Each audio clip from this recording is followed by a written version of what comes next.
sobre mim para abençoar a tua igreja. Que no nome de Jesus assim seja. Amém.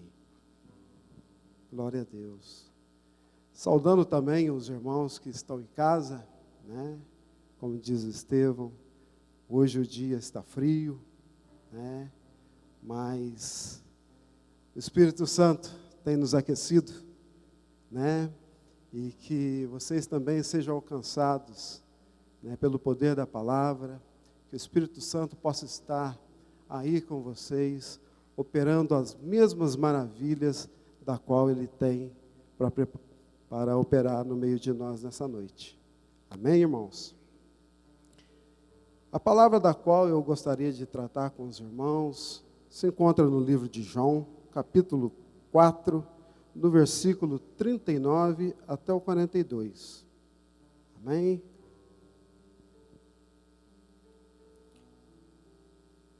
Vamos lá. Muitos samaritanos daquela cidade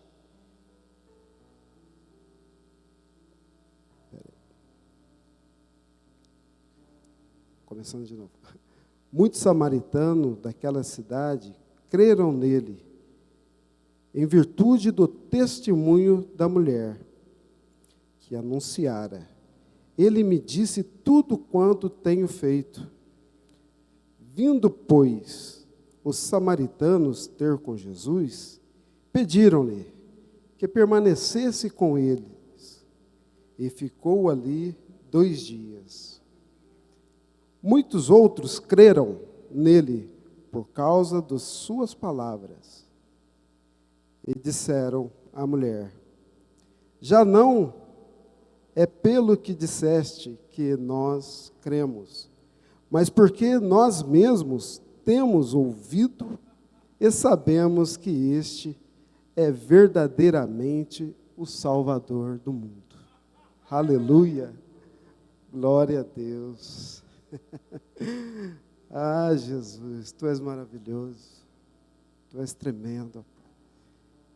Irmãos, esses versículos do qual nós lemos, ele está contido no capítulo 4, onde a palavra de Deus nos fala de um encontro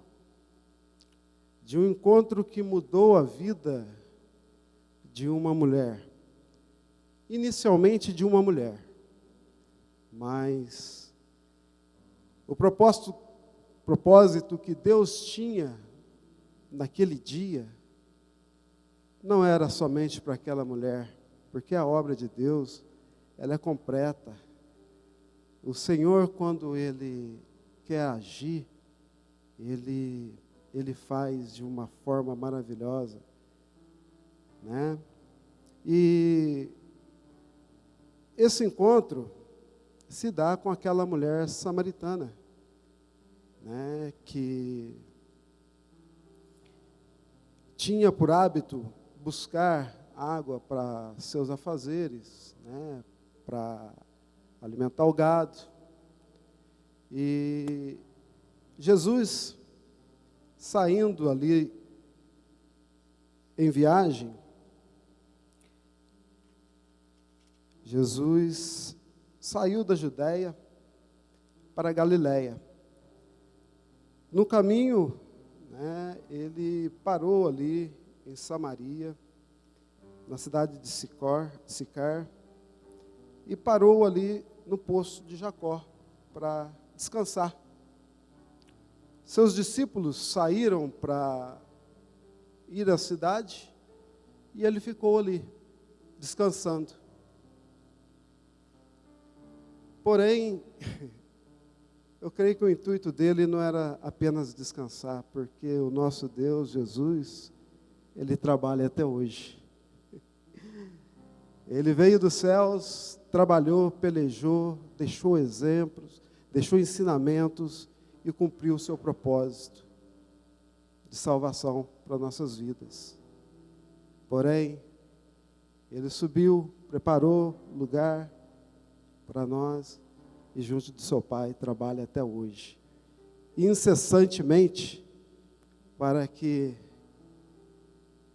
alcancemos o galardão. Tudo aquilo que desde o começo eles haviam preparado para nós, quando nos criou, sua imagem e semelhança. O carinho de Deus, o carinho de Jesus para conosco, ele é imenso. Ele vem de muito tempo atrás. Mas, ali naquele poço de Jacó, essa mulher samaritana teve um encontro com Jesus. Eu queria chamar a atenção da igreja e fazer aqui uma semelhança, né, uma comparação.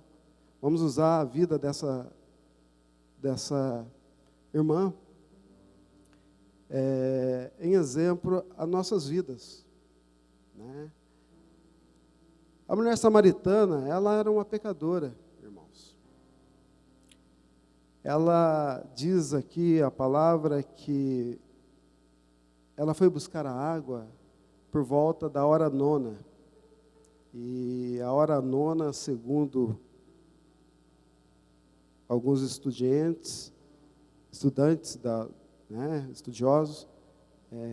essa hora nona ela dava por volta de meio-dia. E naquele lugar era um deserto.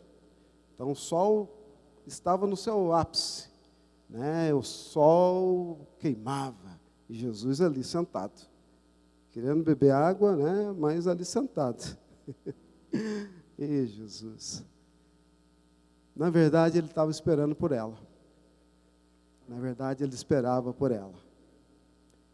E quando ela chegou, ele logo foi tratando de encurtar a distância. E virou para ela e disse: mulher, dai-me de beber. A fonte inesgotável de água pedia de beber a uma mulher, a uma samaritana, a uma pecadora. E o pessoal de Samaria, né, o samaritano, eles tinham algumas divergências com os judeus, e aquela mulher, creio eu, que olhando assim meio que de rabo de olho, né, uma mulher sozinha, um homem sozinho, por si só já era um problema. Eu creio que ela olhando de rabo de olho, ela identificou que ele era um judeu, né, e disse a ele: como pode tu, um judeu, pedir-me de beber a mim, mulher samaritana? E Jesus pega e vira para ela: se soubesses quem te pede o que de beber,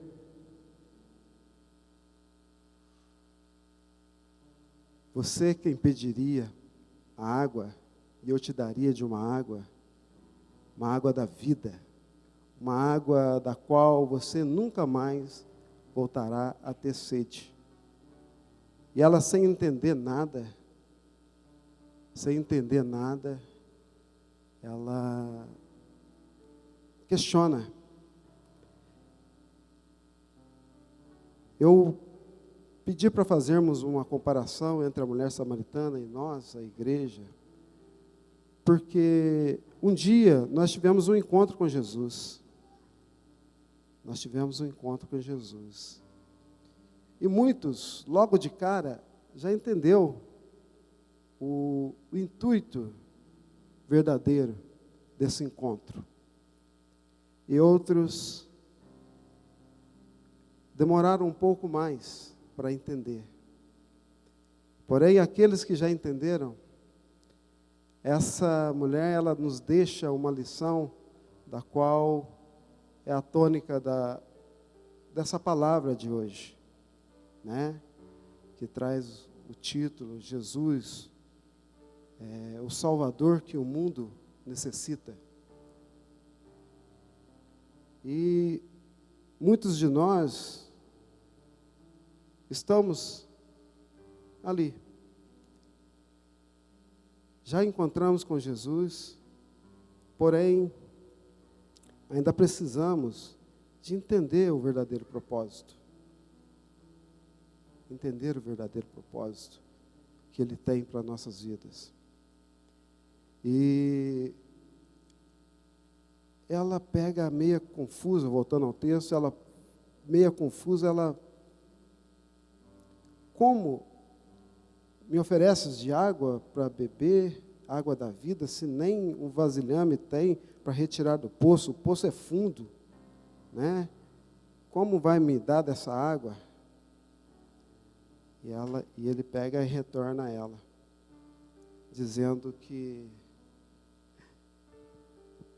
se beberdes da água da qual ela estava pensando, ela tão breve voltaria a ter sede, mas a água que ele estava oferecendo acabaria essa necessidade, né, da sede. E ela, meio que sem entender, ela topa. Então dai-me dessa água, dai-me dessa água. E muitos de nós, quando aceitamos Jesus, a gente entendeu que a proposta de Jesus era interessante para nós. Ela pediu a água porque aquilo traria a ela um certo conforto. Ela não precisaria mais ficar voltando naquele poço, naquele calor, né? Ela deixaria de se fadigar e indispor com aqueles que não comungavam da mesma fé que ela, dos mesmos preceitos, né? E ela topou. Mas Jesus pega e diz a ela: vá, chama seu marido e vem ao mistério. Aí ela pega e diz: eu não tenho marido. E Jesus replica: é verdade o que diz, pois já tiveste 5, e o que está contigo não é seu marido. E aí ela entende que não apenas esse homem estava a fim de dar a ela uma água que saciaria suas necessidades físicas, mas ela estava lidando com um profeta. E entendeu que aquele homem poderia ajudá-la de uma forma além. E ela pega e questiona, irmãos: Senhor, meus pais adoravam a Deus nesse monte, mas tu dizes que temos que adorar em Jerusalém. E Jesus pega e diz para ela: minha filha, haverá o dia e é chegada a hora em que os verdadeiros adoradores adorarão em espírito e em verdade. Não é mais no monte, não é mais em Jerusalém, tampouco no templo. Porque Deus busca adoradores que o adoram em espírito e em verdade. Porque, irmãos,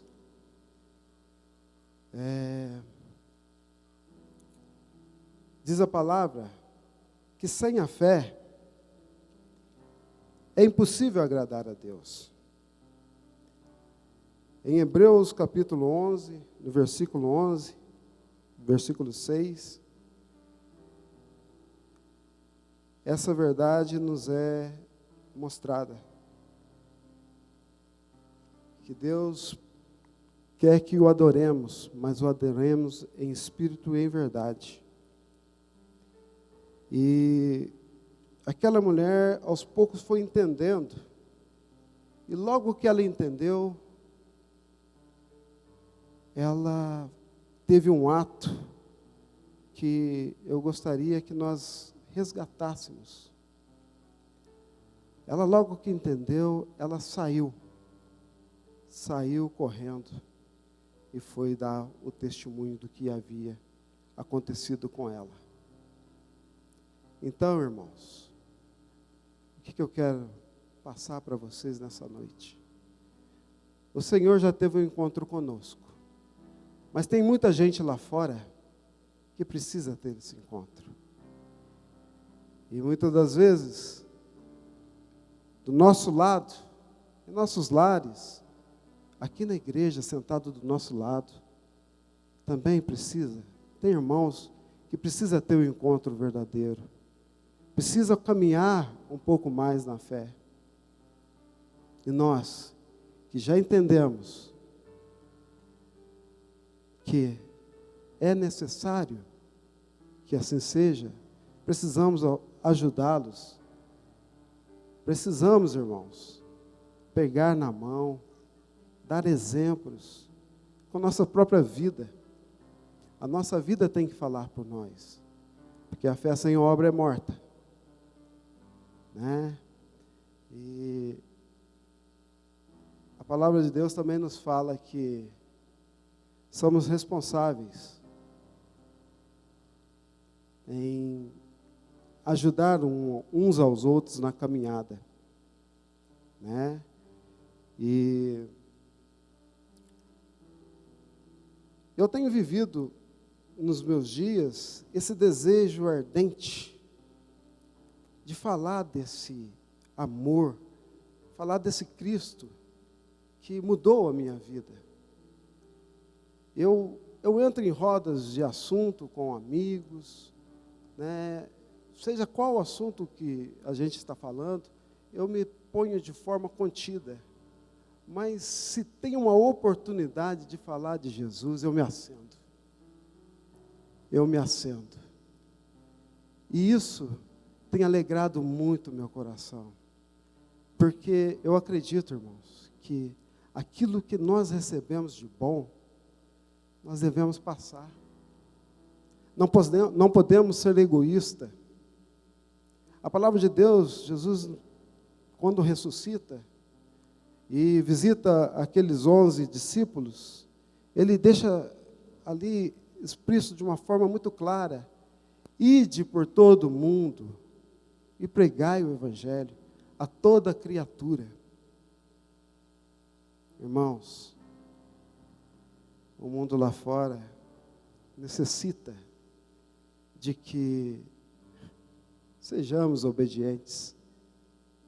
Uma vez que já entendemos, né, esse chamado, esse mandamento, já estamos caminhando com Cristo, nós temos por obrigação, irmãos. Nós temos por obrigação. E que essa obrigação seja prazerosa. Ao começar, a gente não quer mais parar. A gente não quer mais parar. Outro dia estava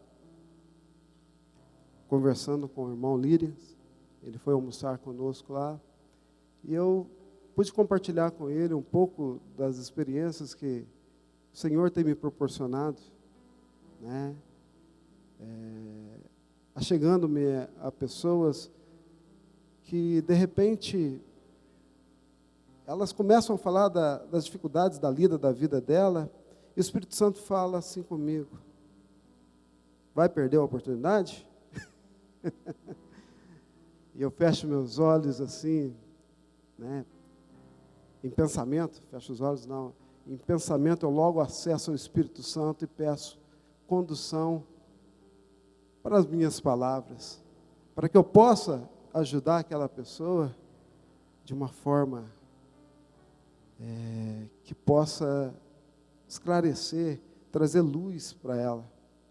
E em pensamento eu intercedo junto ao Espírito, coloca, Senhor, palavras para que eu possa ser um mensageiro da boa nova. E eu tenho tido experiências maravilhosas. No final dessas conversas, eu sinto que eu pude auxiliar, eu pude alimentar aquela pessoa com a palavra que a mim foi revelada. E eu convido a igreja, irmãos, para que façamos isso com mais afinco, com mais vontade, com mais amor, com mais carinho, pois a seara é grande, a seara é grande, né? Eu não estou dizendo em conquistar membros para a igreja, não é simplesmente isso, não é. É falar do amor de Deus, é falar da bondade desse Senhor, é trazer para aqueles que estão aflitos lá fora, pois tem muita gente que está aflita, necessitando de uma palavra de salvação, porque já procuraram em vários lugares, mas não conseguem encontrar a paz que somente Jesus traz para os nossos corações. Irmãos, não percamos tempo. Não percamos tempo. Pois quando uma alma se converte, através de uma pregação, de uma mão amiga, de um ombro amigo, há festa nos céus. Os céus, ele transborda em alegria, porque como aquelas 99, aquelas 100 ovelhas, né? Quando uma se perde, o pastor fica doido para recuperar aquela que estava perdida. E quando ele encontra, ele fica hilário por ter salvado aquela que estava fora do seu aprisco. Então, irmãos, vamos buscar aquelas ovelhas que estão fora do aprisco, necessitando da palavra, necessitando de salvação. Às vezes, envergonhados ficamos, né? Acho que aqui não é ambiente, acho que não é a hora. Muitos falamos de Jesus, muito conversamos de Jesus no nosso meio, com irmãos que já testificam da mesma fé que nós. Aí é mais fácil, não que não seja necessário, é sim para que nos edifiquemos. A palavra de Deus fala para que oremos uns pelos outros, confessemos nossas falhas, né, uns para os outros, e através da oração do justo, a gente alcança salvação, alcança o perdão. Mas às vezes nós estamos no trabalho e vemos amigos de trabalho passando por dificuldades, ou até mesmo por amor àqueles nossos amigos, nós poderíamos estar levando a palavra, mas não temos feito. Não temos feito. Às vezes estamos respeitando a crença dele demais. Às vezes estamos respeitando o espaço que eu entendo que tem que ser rompido. Tem um ditado popular lá fora que fala 3 coisas que não se discute: política, futebol e religião. Eu discordo. Pelo menos de uma. A principal. Religião.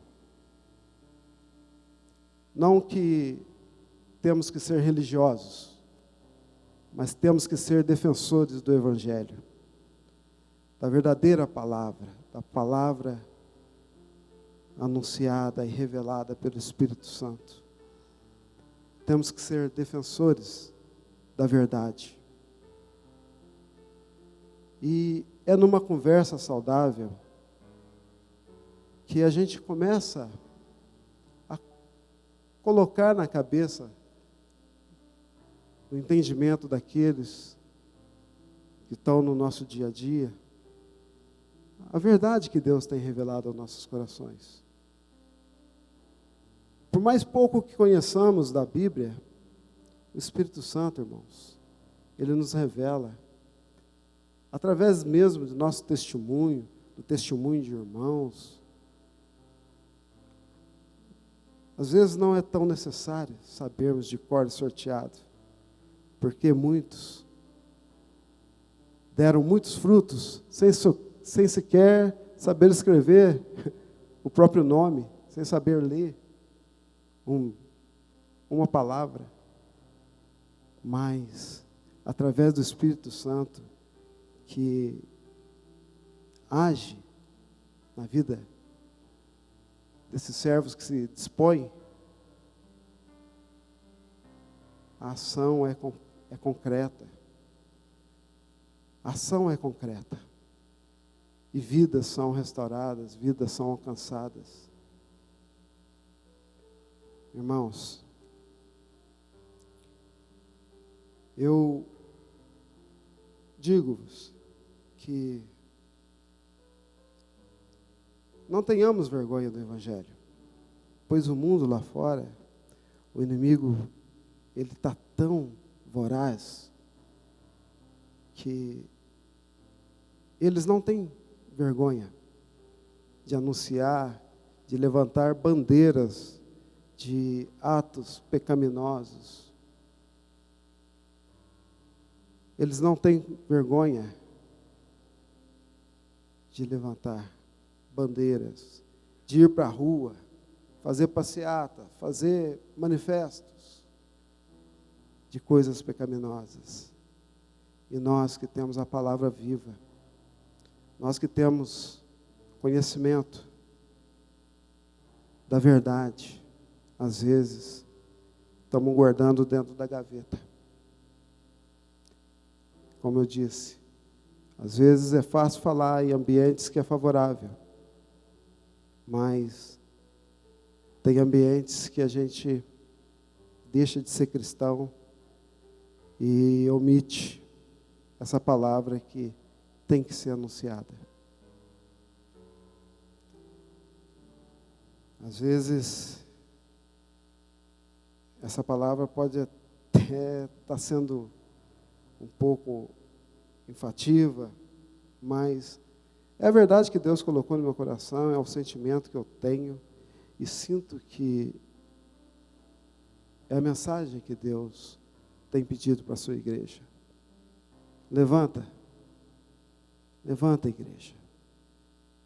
Vamos alcançar almas através do nosso testemunho, através da santa palavra, porque o mundo lá fora está sedento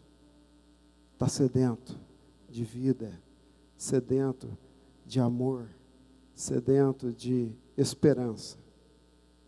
E muitas vidas têm sido ceifadas sem conhecer essa verdade.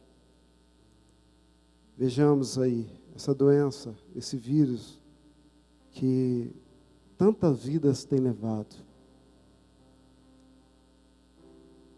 Morreu fulano, Beltrano. Logo a gente pensa, será que estava com Deus? Será que, qual era o seu momento? Infelizmente, irmãos, muitos deles têm ido sem conhecer a palavra verdadeira, sem ter esse contato com Jesus, sem entregar a sua vida a Jesus e aceitá-lo como único e suficiente Salvador de suas vidas. Eu peço à igreja para que se levante e seja um propagador da boa nova de Jesus. Amém? Louvado seja Deus. Essa foi a mensagem que Deus colocou no meu coração. Eu agradeço a oportunidade e as palmas louvam ao Senhor.